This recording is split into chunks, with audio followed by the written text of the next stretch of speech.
ito ng gobyerno na nagbibigay ng pera. Malinaw is nagbibigay ng cash grant. But, hindi ibig sabihin nito, nagbibigay na walang kapalit. Hindi po ito dole out.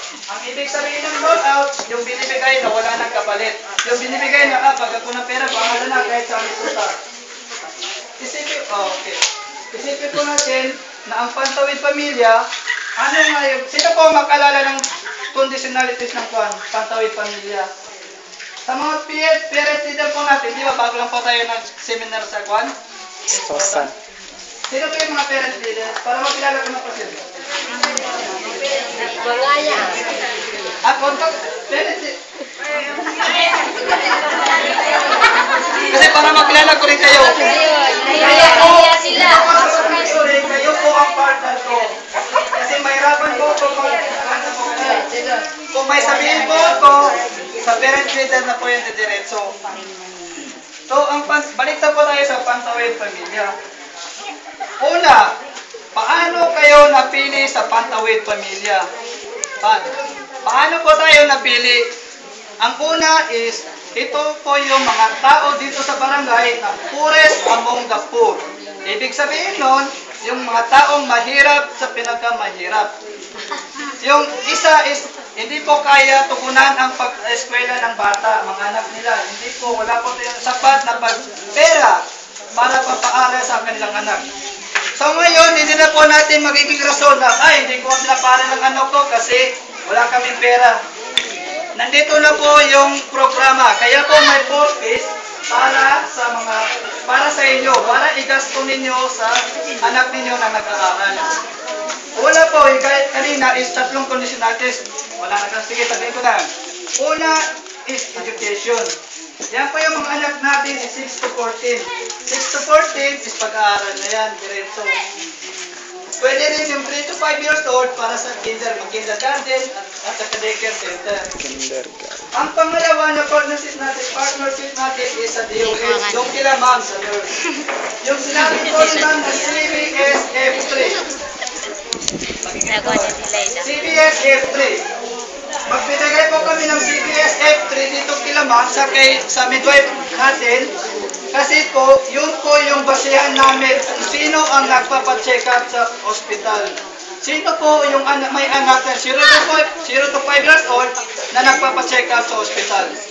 Kung hindi po masyad ni ma'am yun, halimbawa, si Babo na nagpakuhan, wala siyang listahan, isi-shed ni Babo yun. Kaya magtulong kami hanggat anong kaya namin gawin. Kaya yun ang hindi namin tulong sa inyo, ipa-check up ninyo ang mga anak ninyo. Ang conditionalities ng Pantawid Pamilya ay hindi ito mahirap. Hindi ito mahirap. Para sa atin ito, para rin sa ating mga anak, education, okay. Ang pangatlo na conditionalities ng Pantawid Pamilya is family development session. Ito na po yung ginagawa natin. Huwag natin isipin na walang pwede itong ginagawa natin. Ang family development, sa health po natin, yung isa, ang health natin, isipin natin ang health ang mataas, 500 ito. 500 ang health natin. Kung monthly is 500, tapos magkatuman, ilan po? 1,000 po. 1,000 tapos, halimbawa may anak na tatlo, tapos 2,008. Di ba 2,008 ang maximum na makuha natin? Yan po siya. Pero, halimbawa, yung FTS natin or health, hindi ibig sabihin na nakapacheck up yung anak natin, is makukuha natin agad yung 500. Apat po yan sila na magkakasama. Yan po yung tinatawag na all more natin. Dapat po yung apat na yun is magawa natin lahat. Ang una yung sa health. Yung mga anak 0 to 5, ipa-check up natin, ipabakuna o kahit ano na. Basta may nakaregister siya sa rural health center natin. Ang pangalawa ay yung sinabi rin ni ma'am, deworming. Para sa mga bata rin yun.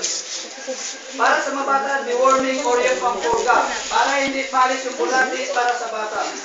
Ang pangatlo, yung mga buntis. Sino po ang buntis dito?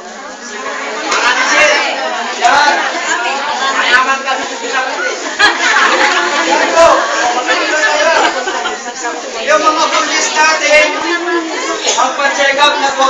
kay ma'am sa midwifery natin. Sandali po, maganda kayo. Sa mga contest naman, di ba magkailangan-check sila ba mga natin, ay ba? Sa contest, magkatatlong beses magka-check up. Halimbawa, 3 months, isa. Pag 6 months, isa. Pag 9 months, kakuha na, magkaisa rin. Yun po yung pangatlo.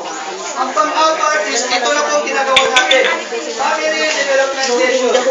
Although nga, nagawa mo yung test, nag-check up tayo, nag-prenatal ka, nag-order, pero hindi ka nakita sa Family Development Session. Yung family session, mawala. Iwanan po ba? Kaya po ba? Kaya gani, pero po, nagawa ka dito ang pero niya. Diba, nagawa ka dito. Sir, bakit nagawa ka dito sa akin? Kung ito nagsusun kayo, sobrang matalang. Una po, tanongin natin ang sarili natin.